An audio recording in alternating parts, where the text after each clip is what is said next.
Morning to you, Sakina, and the viewers at home. Indeed, I'm at the Sandton Convention Centre, where the President is expected to deliver a keynote address at this annual Education Sector Lekgotla. Of course, as you correctly stated, the theme this year is equipping learners with knowledge and skills for a changing world post the COVID-19 pandemic. Of course, the pandemic exposed a lot of challenges in this country across many different sectors, and the education sector is one of those that has experienced a number of challenges. And we understand that a number of stakeholders and delegates will gather at this venue today to come up with an action plan to mitigate that risk going forward should we experience further pandemics or challenges towards the basic education sector. I'm joined by the DG for the Department of Basic Education, Mr. Hubert Mweli, to elaborate further on this. Thank you so much for joining us on Morning Live this morning. It's quite an exciting time for you to be returning to the regular school system post the COVID-19 pandemic. But of course, there were a number of challenges that were magnified during the pandemic. Could you talk us through some of those challenges that you'll be addressing during this Lekgotla and looking at that action plan to ensure that you're prepared should something like this take place again? Yes, indeed. From releasing the results for the National Senior Certificate and back to real business. And the core of the conference will be about clawing back on the learning losses in terms of the impact of COVID-19, but at the same time getting the system to be on par in terms of addressing skills and competencies for a changing world. Whilst we deal with the backlog of the learning losses, we need to get our system to be on par in terms of equipping our young people with skills and competencies for a changing world. This event has grown from a line function to a departmental event, from a sector event to a national event, is now an international event. The President will be the host of this event, hosting the globe. And there are speakers, guests and participants from different parts of the world, starting from our own continent to other parts of the world. UNESCO is well represented here, and that's why the President will be opening this event. We've got 3 days, blow by blow, educationally speaking, from beginning up to the end. So at the end of this event, we expect to be fully equipped to continue to provide our young people with skills and competencies for a changing world and to mitigate the effects of COVID-19.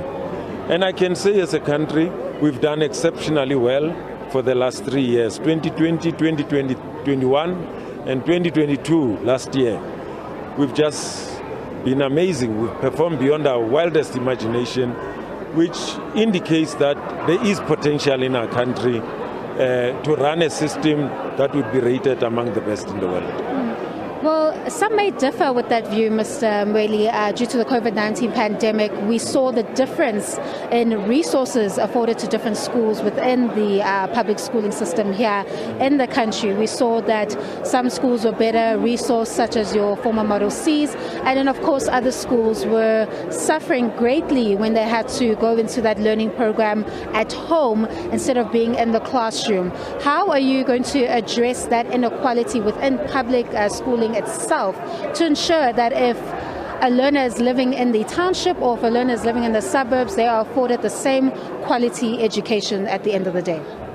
Well, if there's anything that South Africa has addressed is leveling the playing field. The pro-poor policies of government, the National School Nutrition Program, which is provided to 9.8 million young people of our country out of 13.4 million. The biggest program that you would find probably in the world, second to the HIV and AIDS program. The no-fee school policy, over 80% of our young people do not pay school fees in our schools. The learner transport policy, of course, there are still young people who still need transport, who travel long distances and so on. But if you compare with what is happening in other parts of the world, we have made progress.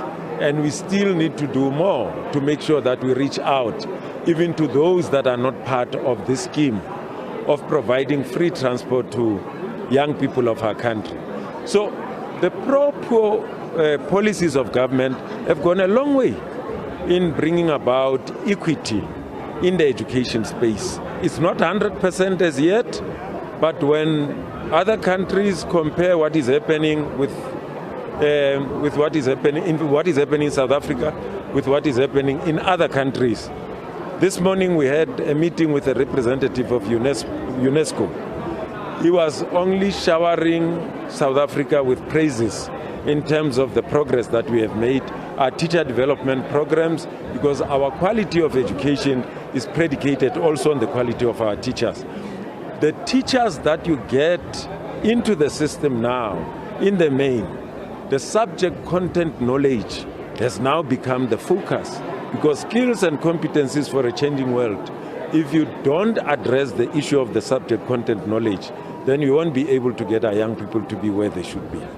I don't know if it's a fair assessment, but it's clear that the progress might not be as well as you think it is. As you've seen in Gauteng, for example, a number of students trying to get into those better resource schools.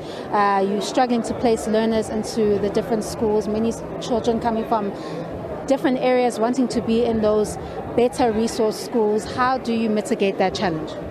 Well, honestly, the reality of saying former Model C schools are your best schools, it's something that happened 10, 20 years ago.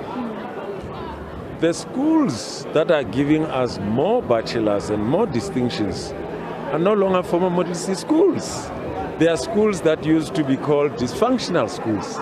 Schools in the townships, schools in the villages.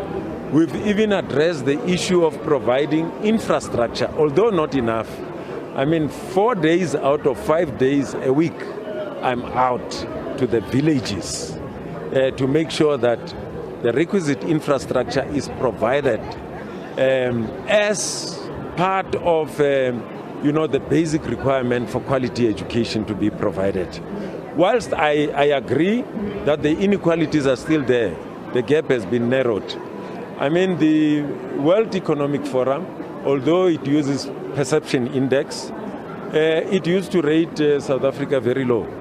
I mean, the report that they issued this year, South Africa is among the top 10 countries in Africa, number 4, and it's led by countries like Mauritius, Seychelles, and so on. If you look at the population, you can make it up yourself that South Africa has really moved. I mean, we are among the 100 top countries in the world. But that should not suggest that we have arrived. There are many, many inequalities that we still need to address. But we are hard at work. I mean, teachers are doing wonderful things. Parents are just amazing in supporting their children. Broader civil society.